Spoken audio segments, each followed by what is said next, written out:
Hello, friends. Welcome to today's daily devotion. I'm Kerry Wood, pastor of the Goldston Methodist Church in Goldston, North Carolina, and we are ending Holy Week.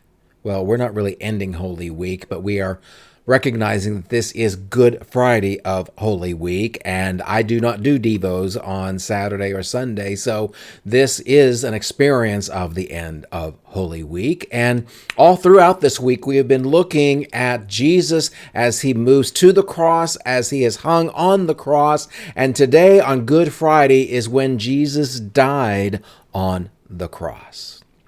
And so today we're looking in the Gospel of Luke, chapter 23, starting in verse 50 and reading through verse 56, about the burial of Jesus. I invite you to open your scriptures to this passage and let us share in these words together.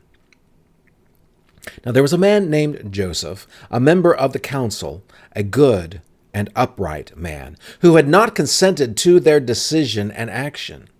He came from the Judean town of Arimathea, and he himself was waiting for the kingdom of God. Going to Pilate, he asked for Jesus' body. Then he took it down, wrapped it in a linen cloth, and placed it in a tomb cut in the rock, one in which no one had yet been laid. It was preparation day, and the Sabbath was about to begin. The women who had come with Jesus from Galilee followed Joseph and saw the tomb and how his body was laid in it. Then they went home and prepared spices and perfumes, but they rested on the Sabbath in obedience to the commandment. Jesus is dead. And these people feel like the only thing they now can do is to care for his corpse in as respectful and a dignified manner as is possible.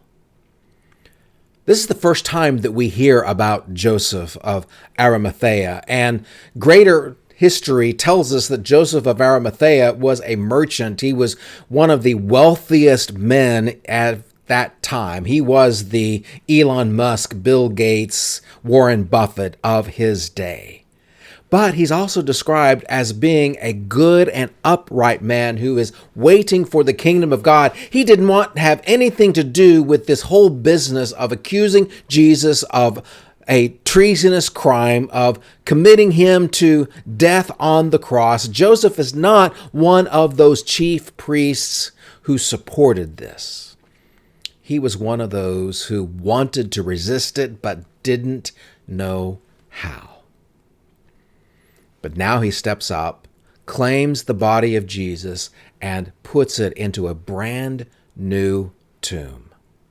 Now, the way that Jewish burial practices worked in those days is bodies would be placed into a tomb.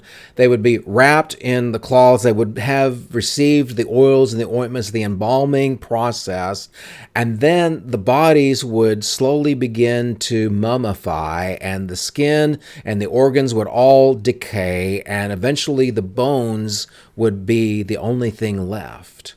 And what they would do then is they would take up those bones and put them into a smaller box, and then they would make room for the next body to be put in, and that way they were able to put more than one set of bones into a tomb. But in the case of Jesus, this is a brand new, never before used tomb. And I think there's a strong parallel between the virgin birth and the virgin tomb. This is something that is setting us up for the resurrection that is still to come.